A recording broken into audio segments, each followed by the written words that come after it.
Muy buenas noches. La noche bajo la dirección de Claudia Gurizati enciende las luces para que usted siempre vea el punto clave de la noticia. Soy Jefferson Beltrán Neira, su director de este programa, y para mí es un gusto saludarlos. La noticia hoy es la frustración, la incertidumbre y la angustia por los más de 600 presos políticos que siguen en las mazmorras, en los centros de tortura de la dictadura venezolana. Decenas de madres, hermanos, hijos, amigos y defensores de los prisioneros del régimen hoy protestaron pacíficamente frente a la Asamblea Nacional para presionar la discusión y la aprobación de una ley de amnistía, también para reiterar su exigencia de una liberación total y plena de quienes en este momento permanecen injustamente arrestados en las cárceles de la dictadura. Hoy, todas ellas en cabeza de la encargada del régimen, Delcy Rodríguez. Estamos más convencidas que nunca de nuestro propósito de libertad.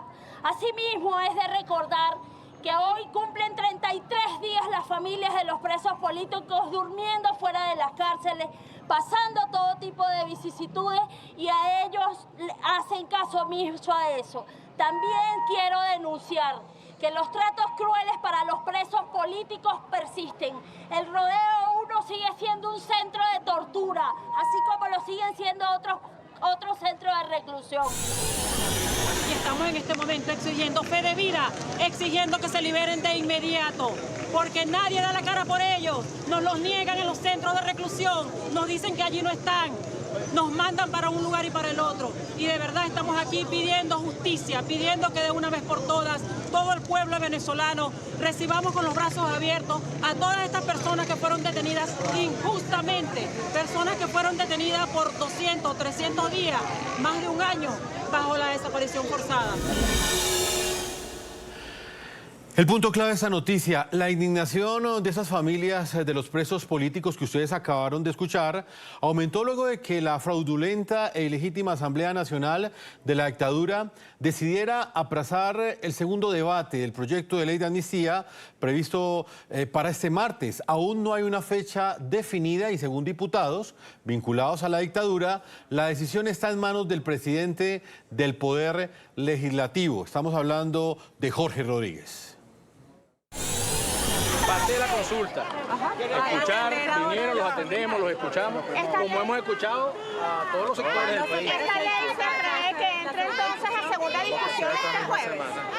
Bueno, no tenemos la fecha todavía, hay que esperar que se decida por parte del presidente de la Asamblea. Y el viernes pasado, Jorge Rodríguez dijo que la amnistía general sería aprobada el día de hoy. Prometió, delante de los familiares de los presos políticos, su inmediata excarcelación. Un día antes incluso habló de perdón y afirmó que no le gustan, según él, los presos políticos. Pedimos perdón porque, lo digo con claridad, a mí no me gustan los presos. Puede ser necesario por los códigos penales o por lo que sea, o por las realidades de la política y de la situación concreta de una sociedad. Hago otra inferencia más. A mí Chávez una vez me ofreció ser, imagínense, tamaño desaguisado, ser ministro del Interior. Y me dijo, mejor no, porque vas a soltar a todos los presos, comunes pues también incluidos. Nosotros esperamos que entre el martes que viene y a más tardar el viernes están todos sueltos.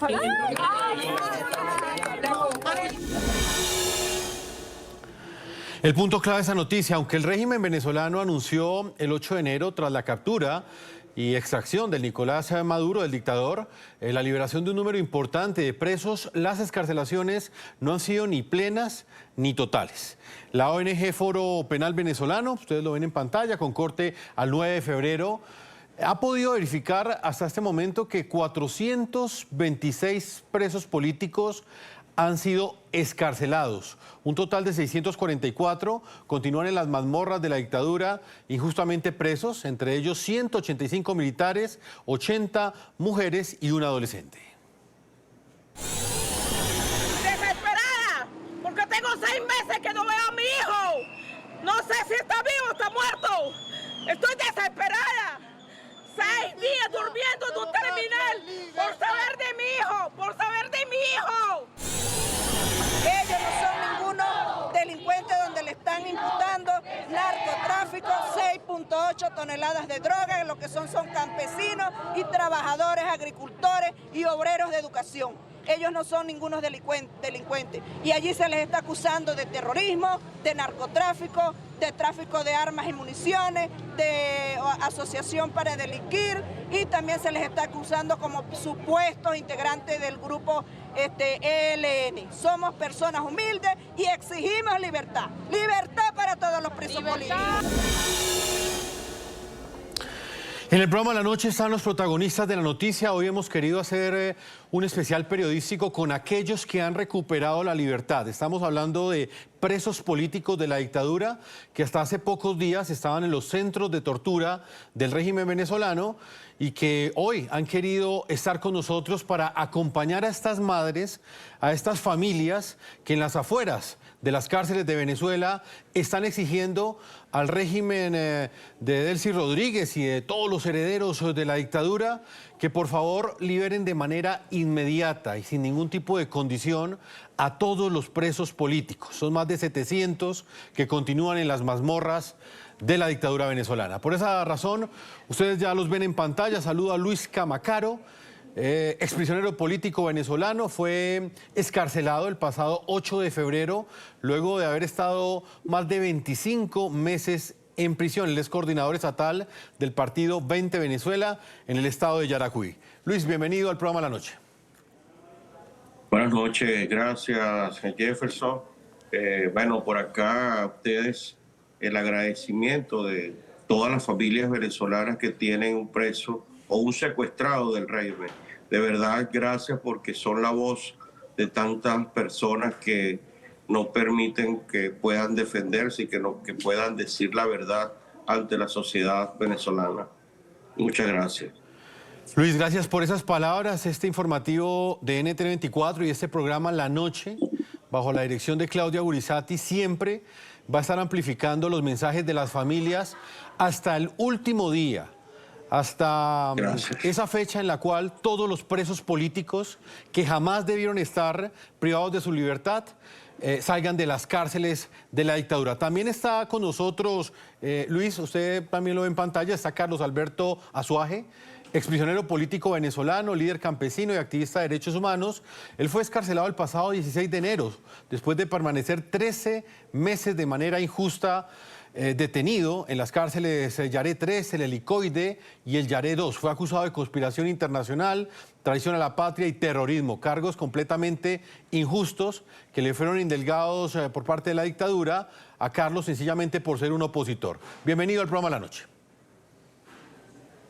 Hola, señor. Gracias por la oportunidad y gracias por llevar este mensaje ante el mundo de lo que sucede con los presos políticos en Venezuela y lo que sucede en los campos de concentración que son las cárceles venezolanas. Queremos seguir ayudando a las familias que se encuentran fuera de las diferentes cárceles, tanto de familias de presos políticos como de militares que se encuentran en Ramo Verde, en El Rodeo, en Yare, en el Helicoide, y también la cárcel de mujeres, Linoc y Crisálida, donde muchas abuelas de 70, 72 años se encuentran detenidas injustamente en estos campos de concentración. Carlos, comienzo con usted. Hay muchas preguntas que les quiero hacer a ambos. De alguna forma ustedes son la voz de esos presos políticos que hoy están en prisión y que a través de la excarcelación de ustedes tienen la oportunidad de contarle al mundo lo que se vive al interior de los centros de tortura de la dictadura. Carlos, hablemos precisamente de eso, de lo que ha sucedido en los últimos 38 días después de la caída y la captura de Nicolás Maduro. Exactamente, ¿qué vivía usted en estos centros de tortura durante todo este tiempo? ¿Cuál es el estado de esos presos políticos de los cuales hoy sus familias están exigiendo la libertad inmediata? Bueno, lamentablemente algunos compañeros de celda, como es Joenber Escobar, falleció hace una semana. Compañero de celda como fue el gobernador de Nueva Esparta, Alfredo Díaz, también falleció. Y así han muerto muchas personas en las cárceles debido pues al hacinamiento que hay ahí, la falta de asistencia médica. Y por supuesto pues tienen cuartos de tortura o cuartos que lo llaman ellos cuartos de reflexión, donde te meten 20 días con 20 presos más, donde no puedes dormir sentado porque el espacio no te permite sentarte, donde al ir pasando los días se te van formando burbujas en el cuerpo llenas de pus, te da sarna, te enferma. Incluso el subdirector de la cárcel del Yare, Manuel de la Cueva, una vez nos sacó al patio y nos dijo, la misión mía aquí es dejar que se enfermen, pero que se enfermen ya, cuando ya estén bien enfermitos, que ya no tengan reparación, voy y los tiro en el hospital para que se mueran allá. Esa es mi función aquí. Incitan al suicidio y así sucesivamente, como el director también de Yare, Ángel de Castro, primo hermano del ministro penitenciario Julio García Serpa, le da batazos a las personas. La cárcel del Yare parece una escuela de béisbol, no me canso de decirlo. Bates por todas partes, bates con nombres, bates que dice tu amigo, bates que dice derechos humanos, por si uno denuncia que, mira, me están violando los derechos humanos, entonces bueno, te traen un bate que dice derechos humanos, y así sucesivamente, pues el tipo de tortura que se vive en las diferentes cárceles que están a cargo del ministro Julio García Serpa es bastante fuerte, a través del sistema SEGMA, que es el servicio de custodios a cargo de la Guardia Nacional, y del mayor de la Guardia Nacional, Eduardo Padrón Oquendo, y otros con seudónimos alias Mac, alias Orión, alias Cuervo, porque no se colocan los nombres de ellos y siempre se la pasan con capucha para que el preso no lo reconozca. Sin embargo, el preso es muy inteligente y poco a poco va dando con los nombres de ellos. En las últimas semanas, los encargados de la dictadura o los herederos del régimen que dejó Nicolás Maduro luego de que fuese capturado hace 38 días, ya comenzaban a cambiar su discurso, hablaban de perdón. Ustedes escuchaban a Jorge Rodríguez, quien es uno de los principales cabecillas de esta dictadura, hablando de perdón y decía él que a no le gustaban los presos. Luis Camacaro, le hago esa misma pregunta. ¿Cómo fueron estos últimos 38 días en prisión? Y se lo pregunto para que le dé un mensaje a esos familiares, a esas mamás que están en este momento en las afueras de los centros de tortura del régimen y que por un lado escuchan un discurso en el que los cabecillas de la dictadura les dicen que es momento de hablar de reconciliación, incluso dicen que no querían tener presos políticos, pero de otro lado reciben un portazo en la cara porque la dictadura no los ha liberado. Bueno, mira, Jefferson, buenas noches. Sí, mira, han habido cambios en algunos centros, lo puedo decir, de otros que no estuve, solo estuve en el helicoide, y mis primeros 27 días que estuve secuestrado en Yaracuy. Yo no sabía que estaba en Yaracuy porque esos días a mí me secuestraron y me colocaron capucha y no supe dónde estaba durante aproximadamente 30 días, casi 29 días, perdón. Entonces, en el helicoide, bueno, las cosas en estos últimos, yo lo comenté hace poco, en estos últimos días, han venido, yo voy a decirlo de la manera más prácticas, han bajado la presión.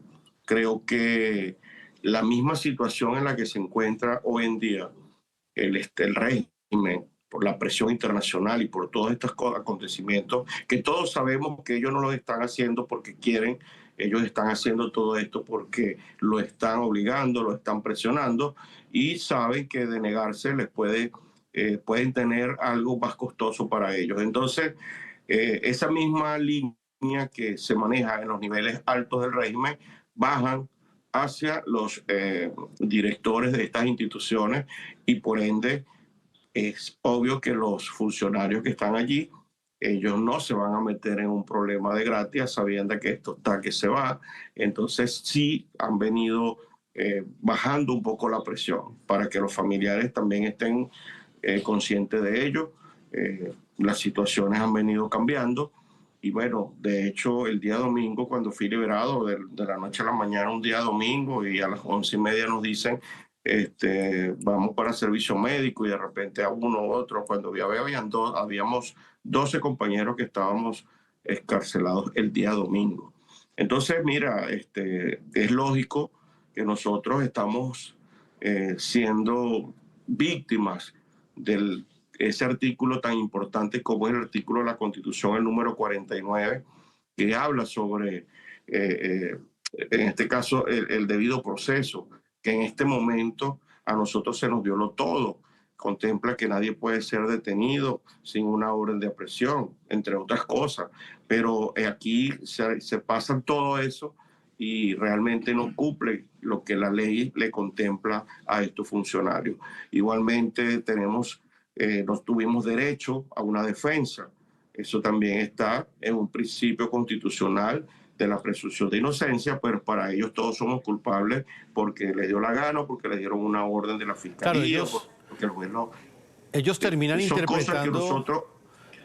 interpretando y flexibilizando las mismas leyes que ellos crearon. Por ejemplo, esa constituyente, bueno, esa constitución chavista. Qué pena interrumpirlo, Luis, pero quisiera que profundizara un poco en un tema que es bastante importante.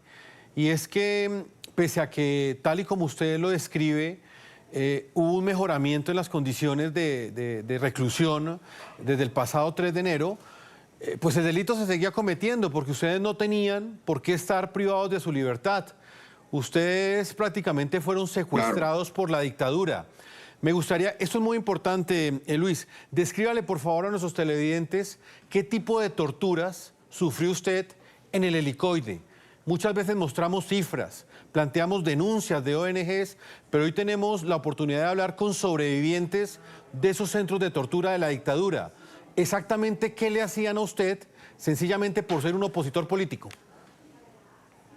Bueno, te voy a decir que, como lo dije hace un momento, la parte más fuerte que viví fue los primeros 29 días que no sabía dónde estaba. Y bueno, sí, psicológicamente fue fuerte, las amenazas cotidianas, que tenía que decir lo que ellos querían que dijera para grabarlo, y por ende, por supuesto, yo nunca dije nada de estas cosas que ellos querían grabar.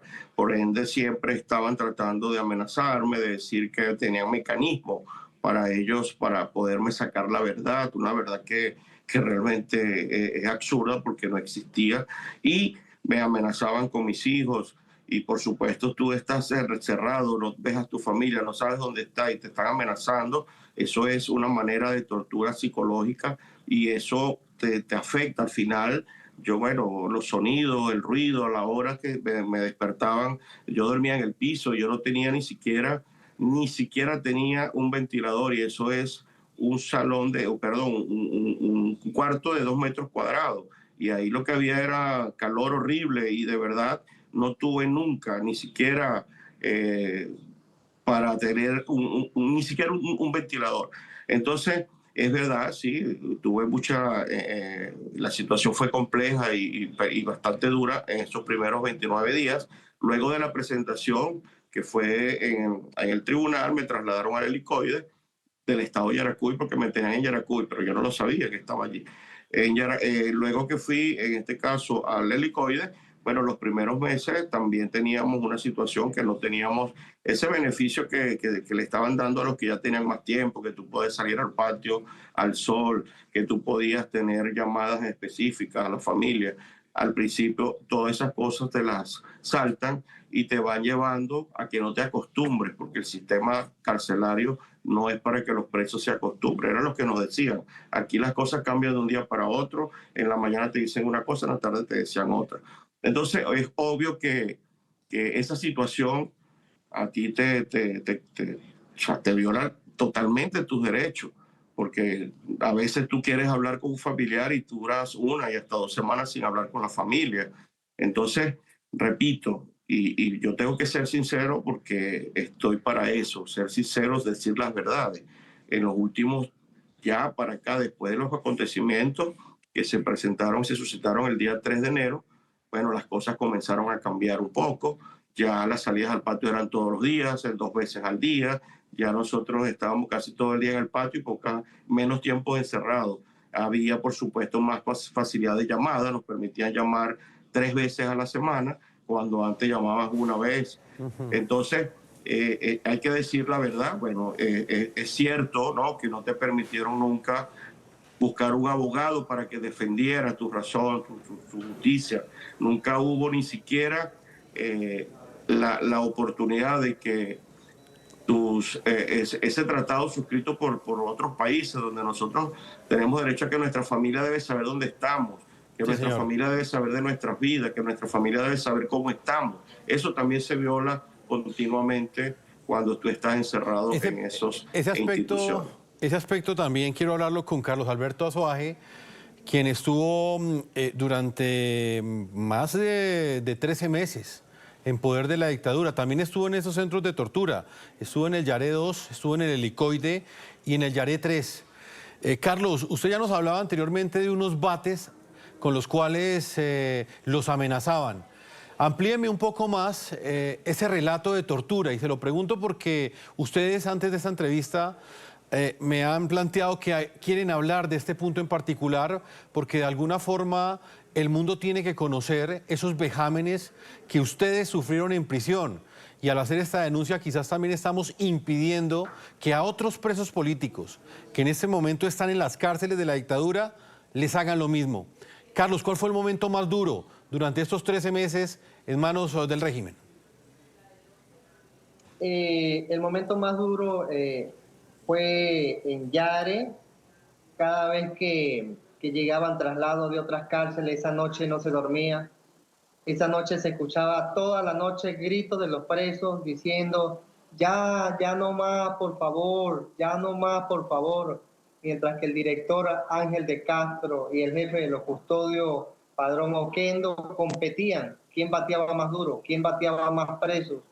Al siguiente día, a esos presos que bateaban durante toda la noche, que suplicaban que lo dejaran tranquilo porque ni siquiera medía por qué parte del cuerpo iban los batazos, al siguiente día los colocaban en la cancha a aguantar sol y uno podía ver desde la distancia, desde la orillita de la celda, con miedo uno podía ver cómo el cuero de la nalga le colgaba y se le veía la grasa parte del cuerpo, cómo le colgaban los pedazos de carne que le habían sacado de los batazos que entre burlas le daban los directores y los custodios a los presos.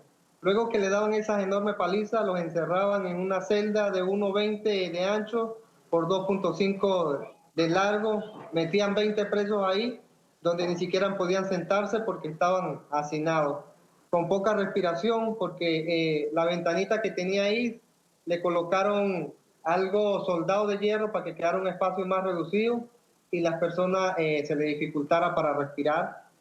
Las personas que se desmayaban, más que todo en horas de la noche, que se concentraba más el calor por la respiración, los que se desmayaban y se pedía auxilio para que a ellos los sacaran de ahí, nuevamente le daban otra paliza. Entonces ya se optaba por el desmayarlo, atenderlo ahí, mientras que se podía colocarlo a la orilla del huequito por donde se podía respirar. Ahí nos turneábamos para ir respirando poco a poco, que era lo más difícil que era ahí. Por eso es que decían que en Yare lloran las paredes, lloran es por el sudor de las personas, hacen que la persona se enferme, que la persona sufra, que la persona llore, que la persona grite. Esos cuartos de tortura los llaman cuartos de reflexión. Cuando estuve en el Helicoide, bueno, fueron creo que unos 10 días esposados, para ir al baño esposado, para comer esposado, para dormir en el piso esposado. Y bueno, luego tuve 5 meses incomunicado, sin derecho a la visita, sin derecho a la llamada, desaparecido, la familia no sabía nada. Y un abogado de nombre Eduardo Torres, quien nos estaba ayudando porque quería ser nuestro abogado privado, fue detenido y lo llevaron al helicoide también solo por querer ser nuestro abogado. Y luego del helicoide también se lo llevaron para el campo de concentración que es Yare, en la cárcel del Yare. Entonces, aquí podríamos pasar toda la noche hablando de esto. Incluso hay personas que no aparecen, y aprovecho esta ventana para decirle al ministro penitenciario que por favor se apiade de esa abuela de 81 años que anda por todas las cárceles venezolanas buscando a su hijo. Carga el documento donde el tribunal dice que él debe estar en el rodeo. Ella va al rodeo y se lo niegan a cada rato. Sí, le estoy hablando del preso Víctor Hugo, no aparece, y es deber del ministro penitenciario Julio García Serpa darle la cara a esa abuela y decirle qué pasó con su hijo. La mayoría de los presos saben qué pasó con Víctor Hugo, pero que sea el ministro quien le diga a esa abuela de 81 años qué verdaderamente fue lo que pasó con Claro, Carlos, evidentemente es él el que tiene que responder y muy seguramente habrá un instante en este proceso de transición en el que la justicia tendrá que imponerse contra estos torturadores, estos violadores de los derechos humanos que usted los ha mencionado con nombre propio. Pero sí me gustaría, Carlos, que muy brevemente, antes de salir a comerciales, usted nos contara qué sucedió con esta persona, con este hijo de esta abuela, que como usted bien lo indica y lo recuerda, recorre todas las cárceles buscando a su hijo sin tener ninguna noticia. ¿Qué le pudo haber pasado a él? En las cárceles han pasado muchas cosas. Personas como la Operación Gedeón, que son más de 100, han sido muy torturados, dislocación de cadera, violados con la punta del fusil. Muchachas de la Operación de Gedeón fueron violadas por los custodios. Y en el caso de Víctor Hugo, insisto, que debe ser el ministro que diga qué fue lo que pasó con Víctor Hugo. Yo, por razones de estar acá adentro en Venezuela y lo peligroso que es hablar de esto, no soy quien para decirlo y tampoco estoy en condiciones. Pero usted sabe qué pasó. ¿Usted sabe qué pasó con Víctor Hugo? Los presos sabemos qué pasó con Víctor Hugo, pero debe ser el ministro penitenciario que diga qué fue lo que verdaderamente pasó con Víctor Hugo. Y si él cree que no pasó nada con Víctor Hugo, sencillo, que muestre una fe de vida y le diga a esa madre que tiene años, más de un año buscando a Víctor Hugo, dígale, aquí está su hijo. Ustedes son muy valientes. Lo mismo pasa con el general de división, José Francisco Vidal, quien tiene 17 meses desaparecido. Su familia no sabe dónde está.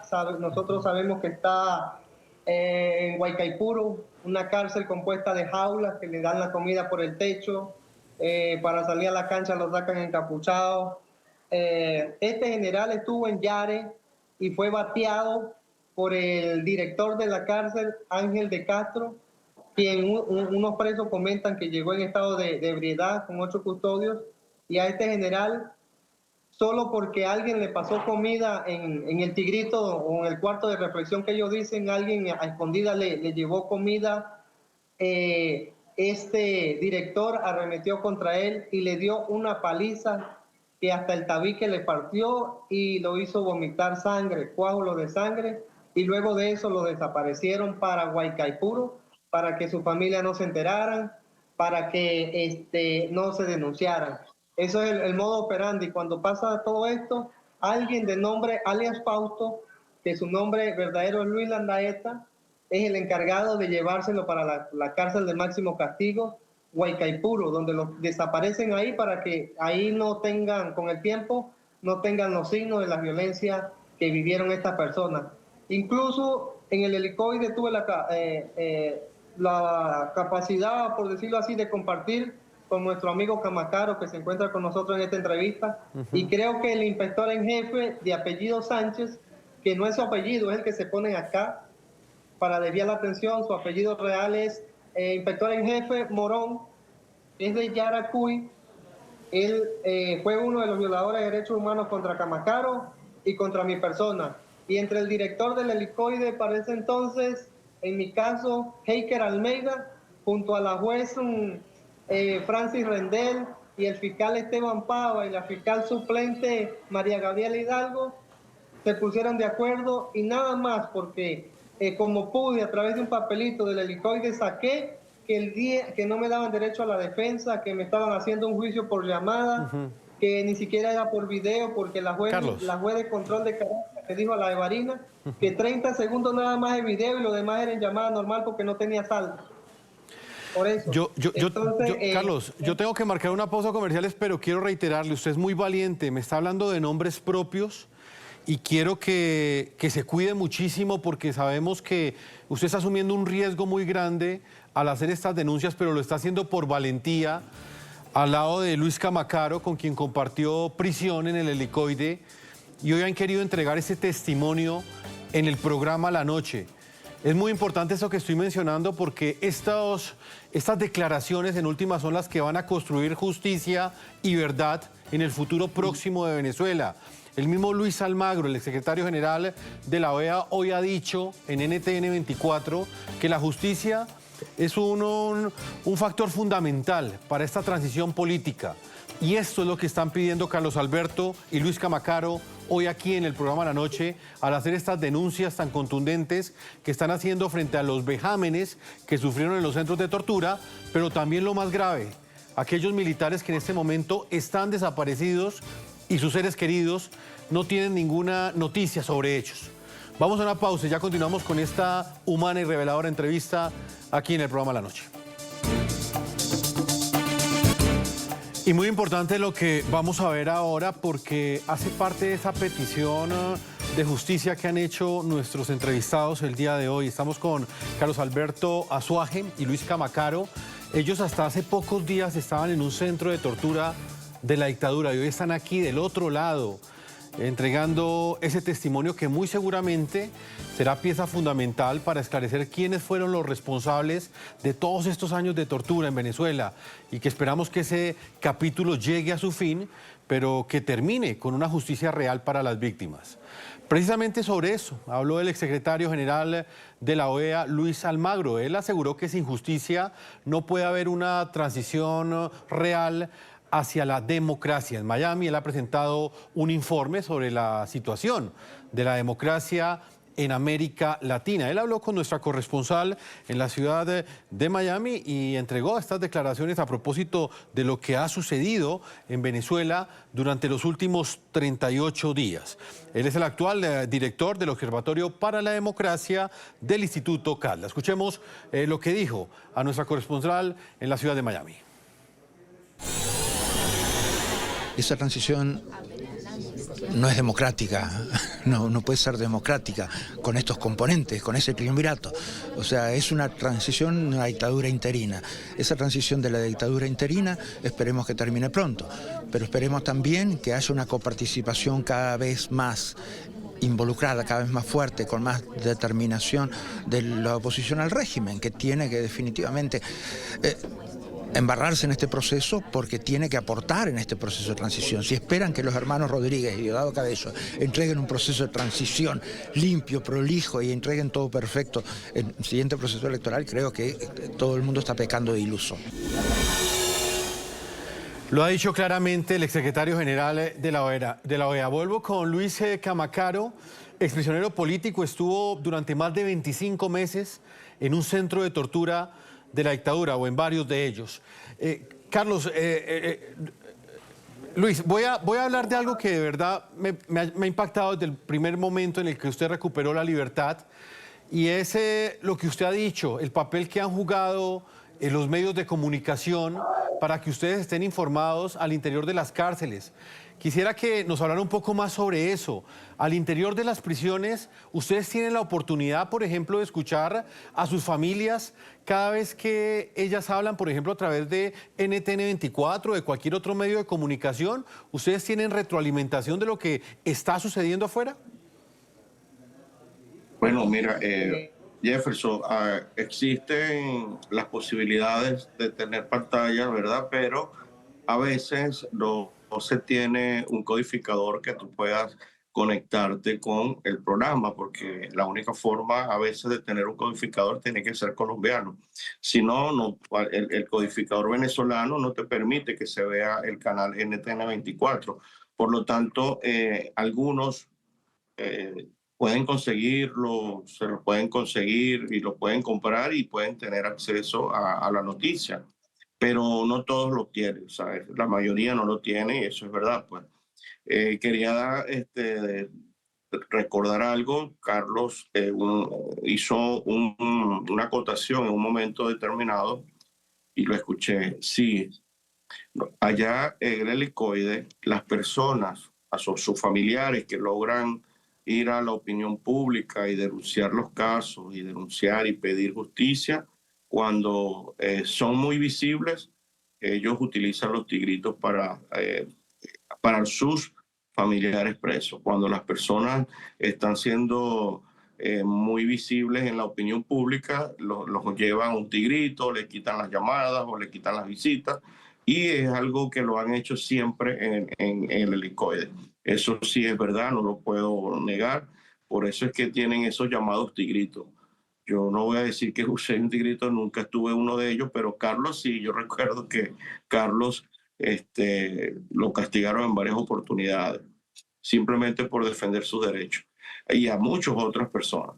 En unas oportunidades también hacen requisas, y en esas requisas ahí, por eso yo hablaba que desde las últimas 2 administraciones para acá, las administraciones tienen un tiempo de 3 meses. Las últimas 2 han venido teniendo una actitud más profesional. Yo lo he dicho, lo dije en otra oportunidad, por las razones obvias que ya sabemos todos, que o sea, hay una voz de mando que no quiere en este momento quizás pecar porque ya están enlodados y no quieren seguir avanzando con ese tipo de actitud. Pero es verdad que hay administraciones que han pasado donde sí, mira, por hacer una requisa te ponen esposa y te duran hasta 4. A mí me lo hicieron. 4 horas de pie en un pasillo esposado durante 4 horas. Eso, y de paso, ¿no?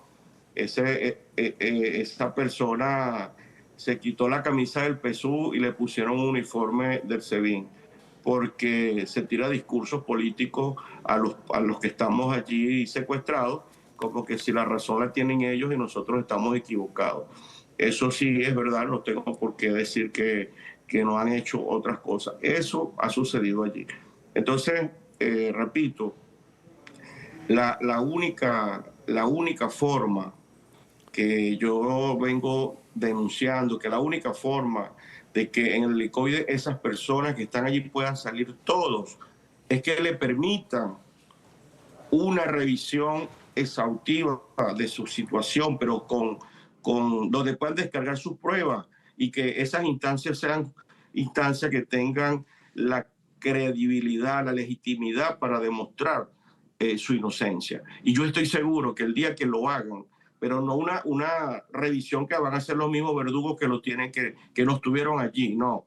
Yo hablo de una revisión transparente, que tengan su derecho a defenderse con su abogado privado, pero que también vayan comisiones de derechos internacionales, derechos humanos, y que sean legítimas, porque les aseguro que el día que lo hagan, el Helicoide va a quedar solo. Así que nosotros siempre vamos a apostar a la libertad, y es verdad lo que decía Magro, no puede haber democracia o transición a una democracia cuando tienen las cárceles todavía llenas de presos con nombres políticos y con nombres de dirigentes. Eso no se puede permitir más, y yo creo que nosotros tenemos que ser fuertes y llevar ese mensaje a las instancias internacionales para que puedan presionar y actuar sobre esas revisiones, que creo que lo van a hacer pronto porque lo he escuchado. Sí, señor. Y de verdad, mira, Jefferson, sí, para esas madres que están allí, que yo estuve el día de ayer, estuve acompañando a muchas